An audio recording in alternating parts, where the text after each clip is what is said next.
Hello दोस्तों, इस video में हम देखेंगे समसूत्री विभाजन जिसे माइटोसिस कहा जाता है उसके बारे में। तो उसे देखने से पहले देख लेते हैं कोशिका विभाजन होती क्या है। तो देखिए दोस्तों, जो कोशिका होता है ना, उसका दो भागों में बंटना ही कोशिका विभाजन कहलाता है। परंतु आप देखेंगे कोशिका विभाजन में जब किसी कोशिका के विभाजन में गुणसूत्रों का असमान रूपों में बढ़ जाता है तो उसे कोशिका विभाजन या असूत्री विभाजन कहलाता है। उदाहरण के लिए अमीबा या पैरामीशियम के विभाजन में तो क्या होता है दोस्तों, इस प्रकार के कोशिका विभाजन जिसमें गुण सूत्र जो है असमान रूप से बढ़ जाते हैं, निश्चित नहीं होता, तो ये असूत्री विभाजन या फिर कोशिका विभाजन सामान्यतः कहलाती है। 1882 के दौरान वाटर फ्लेमिंग नामक एक वैज्ञानिक थे और इन्होंने ही विभाजित होती कोशिका के केंद्रक में धागेनुमा संरचनाओं का अवलोकन कर विभाजन की प्रक्रिया को, तो उन्होंने देखा कि धागेनुमा संरचना जो है कोशिकाओं के केंद्रक में पाया जाता है। ठीक है, तो उसको विभाजित करके अवलोकन किया और अवलोकन के दौरान माइटोसिस, मतलब उन्होंने एक नाम दिया माइटोसिस, जिसका ग्रीक भाषा का मतलब होता है धागा का नाम। तो माइटोसिस का मतलब होता है दोस्तों धागा, ग्रीक शब्द है, उसका नाम दिया।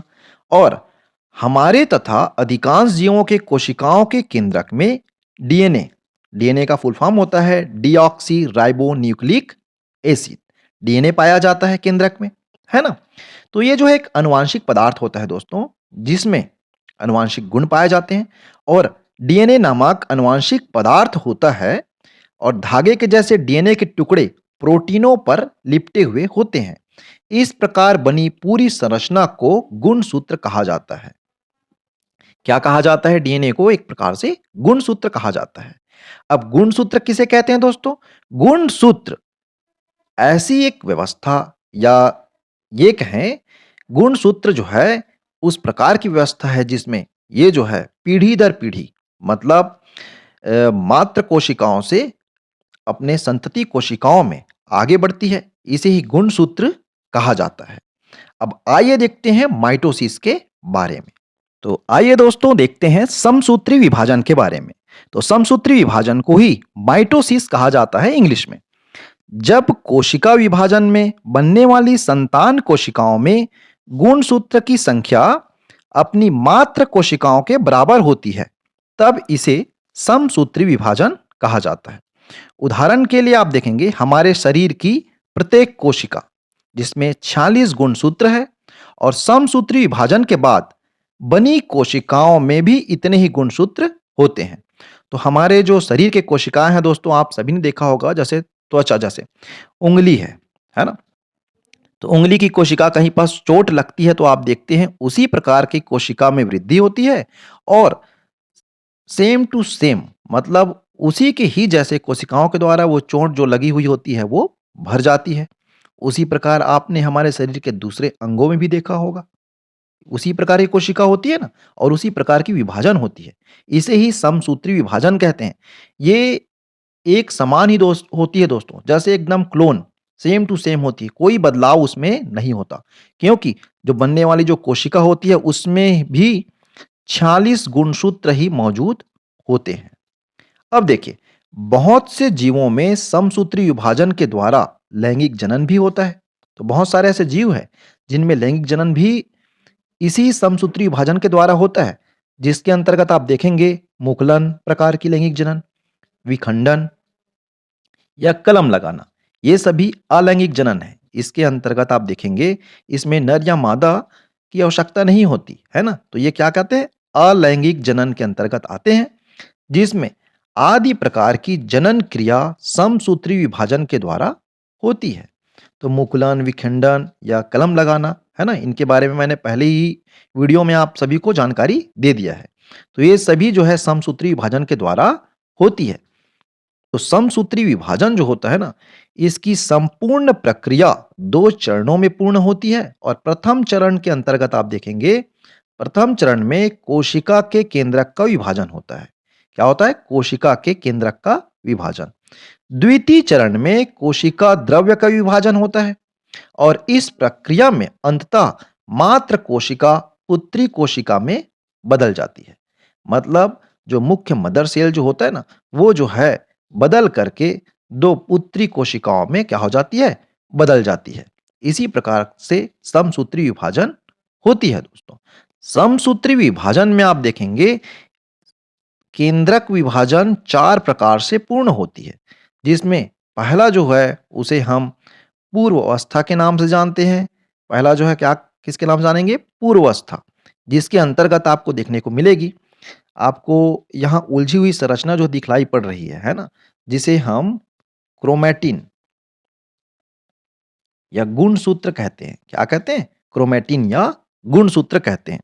तो गुणसूत्र द्रव्य संघनित होकर ठोस गुणसूत्र बन जाता है और गुणसूत्र 2 अर्ध गुणसूत्र से बना होता है, जो आपस में गुणसूत्र बिंदु से जुड़े रहते हैं। तो गुणसूत्र 2 प्रकार से बना रहता है, मतलब आपने देखा होगा डीएनए जो है, कॉइलिंग किस प्रकार से डीएनए की संरचना होती है ना? तो उन्हीं के बारे में बात हो रही है दोस्तों। अंतरा अवस्था के पश्चात यह कोशिका में विपरीत ध्रुव की ओर जाने लगता है। तो उसके द्वारा क्या हो जाता है? द्विगुणन होता है। क्या होता है? द्विगुणन। और द्विगुणन के पश्चात जो है ये विपरीत ध्रुव की ओर जाने लगती है दोस्तों। तो विपरीत ध्रुव की ओर जाने लगती है, तो ये जो है क्रिया होती है पूर्व अवस्था में। आप देख पाएँगे इस जगह, आप देख पा रहे होंगे किस प्रकार से वो जो है विपरीत ध्रुव की ओर जाने लगेगी। तो यहाँ 2 ध्रुव है, इधर है और इधर, है ना? तो वो विपरीत ध्रुव की ओर जाने लगती है, तो ये होती है पूर्व अवस्था। उसके बाद आता है मध्य अवस्था। तो देखिए दोस्तों, मध्य अवस्था में क्या होता है?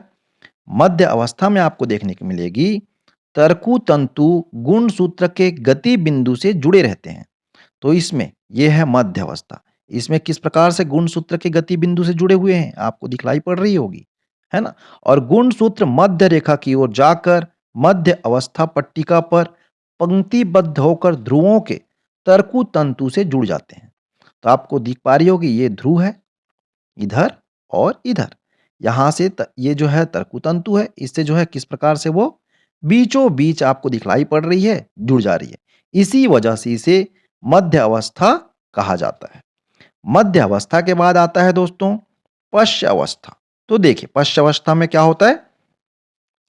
पश्च अवस्था में गुणसूत्र बिंदु विखंडित होते हैं। तो गुणसूत्र जो है क्या हो जाते हैं? विखंडित हो जाते हैं और अर्ध गुणसूत्र भिन्न होने लगते हैं एवं अर्ध गुणसूत्र विपरीत ध्रुव की ओर जाने लगते हैं। तो आधे-आधे गुणसूत्र जो है विपरीत ध्रुव की ओर क्या होते हैं?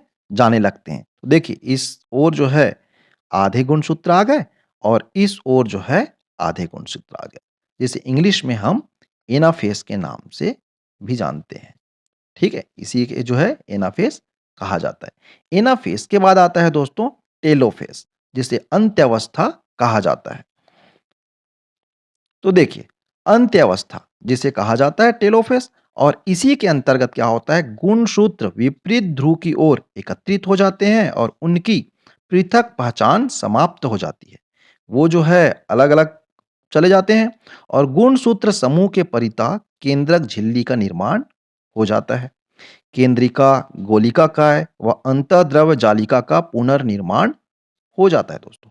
इस प्रकार से क्या हो जाता है? पुनर्निर्माण हो जाता है और आप देख पा रहे होंगे टेलोफेस में किस प्रकार से लास्ट वाली अवस्था में ये 2 कोशिकाओं का निर्माण फिर से हो जाता है। तो ये स्थिति कहलाता है मेटाफेज के अंतर्गत समसूत्री विभाजन। समसूत्री विभाजन इस प्रकार से होती है और आप देखे होंगे ये समसूत्री विभाजन कायिक कोशिकाओं में, मतलब शरीर के अंगों के विभिन्न कोशिकाओं में इसी प्रकार की समसूत्री विभाजन की घटना होती है। ये वीडियो आपको अच्छी लगी हो तो इस वीडियो को लाइक करिए, सब्सक्राइब करिए और ज़्यादा से ज़्यादा अपने दोस्तों के साथ शेयर कीजिए। Thank you.